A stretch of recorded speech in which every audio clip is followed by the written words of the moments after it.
Hello friends, welcome to Sira YouTube channel. இன்றைக்கி நம்ம சேனலில் பார்க்க போகிற ரெசிபி இட்லி பொடி.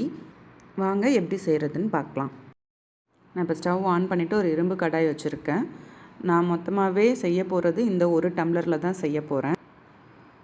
ஸோ கடாய் ஹீட் ஆனோன்னே இந்த ஒரு டம்ளர் அளவுக்கு நான் வெள்ளை உளுந்து எடுத்திருக்கேன்.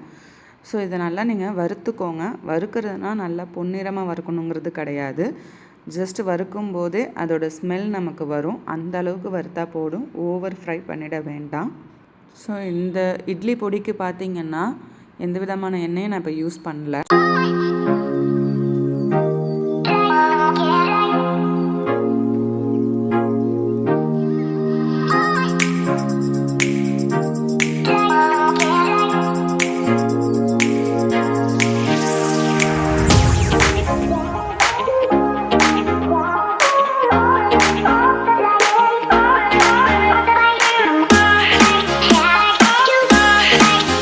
ஸோ இப்போ வறுத்தாச்சு, ஸ்மெல் நல்லா வந்துருச்சு. அதை எடுத்து நான் பிளேட்டில் ட்ரான்ஸ்ஃபர் பண்ணிட்டேன்.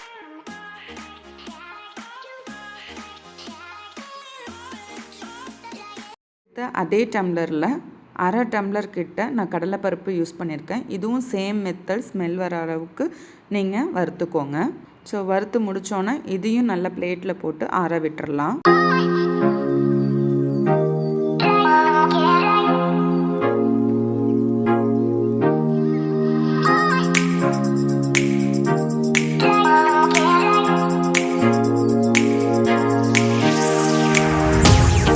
இப்போ ஒரு டேபிள் ஸ்பூன் கிட்ட எள்ளு போட்டிருக்கேன், கருப்பு எள்ளு.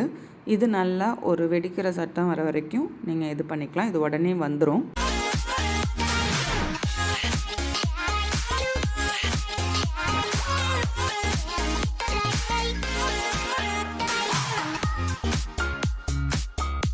தெரியும், எள்ளு நல்லா வெடிக்குது. இதுதான் இதோட கன்சிஸ்டன்சி. ஸோ இது வெடித்தோன்னே இதையும் நம்ம ஆல்ரெடி எடுத்து வச்சுருக்க பிளேட்லேயே கொட்டி ஆற விட்டுறலாம்.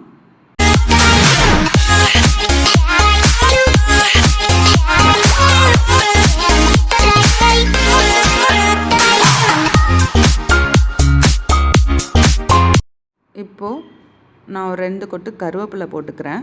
எதுவுமே நான் எண்ணெய் இல்லாமல் தான் நான் வறுக்கிறேன். நல்லாவே பார்த்தாலே உங்களுக்கு தெரியும். இதையும் இப்போ நம்ம பிளேட்டில் ட்ரான்ஸ்ஃபர் பண்ணிக்கலாம்.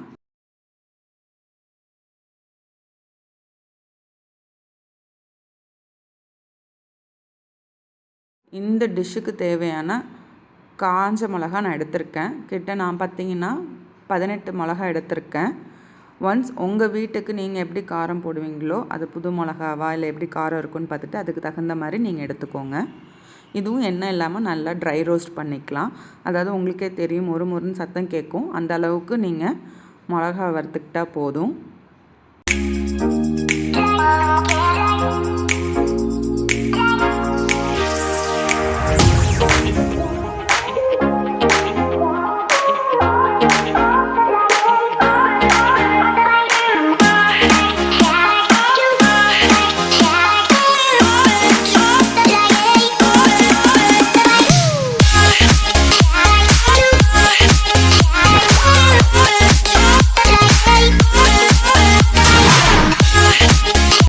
இப்போ நான் கடாயை ஆஃப் பண்ணிட்டேன். ஏன்னா ஆல்ரெடி கடாய் ஹீட்டாக தான் இருக்குது. ஸோ ஆஃப் பண்ண பிறகு நான் ஒரு டீஸ்பூன் எண்ணெய் ஊற்றி பெருங்காயத்தூள், இந்த டிஷ்ஷுக்கு தேவையான கல்லுப்பு போட்டு வறுத்துக்கிறேன். ஸோ இதையும் நம்ம ஆல்ரெடி வறுத்து வச்சுருக்க பிளேட்டோடு கொட்டி நல்லா ஆற விட்டுறலாம்.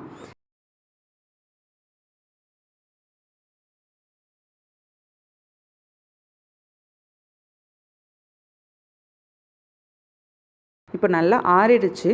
இதை நல்லா ஃபைன் பவுடராக நீங்கள் அரைச்சிக்கோங்க. ஸோ ஒன்ஸ் நான் அரைச்சிட்டு வந்து உங்களுக்கு இது எப்படி இருக்குங்கிறது காமிக்கிறேன். நம்மளோட இட்லி பொடி தயாராகிடுச்சு. நீங்கள் இது இட்லிக்கும் தொட்டுக்கலாம், தோசைக்கும் தொட்டுக்கலாம். ஏன் நம்ம பொடி இட்லி செய்யணும் இல்லை பொடி தோசை செய்யணுன்னாலும் இதை நீங்கள் மேலோட்டமாக தூவிட்டு கூட செய்யலாம். ரொம்ப அருமையாக இருக்கும். நீங்களும் வீட்டில் செஞ்சு பார்த்துட்டு உங்களுடைய ஃபீட்பேக்கை எனக்கு கமெண்டில் ஷேர் பண்ணுங்கள் ஃப்ரெண்ட்ஸ். தேங்க்யூ.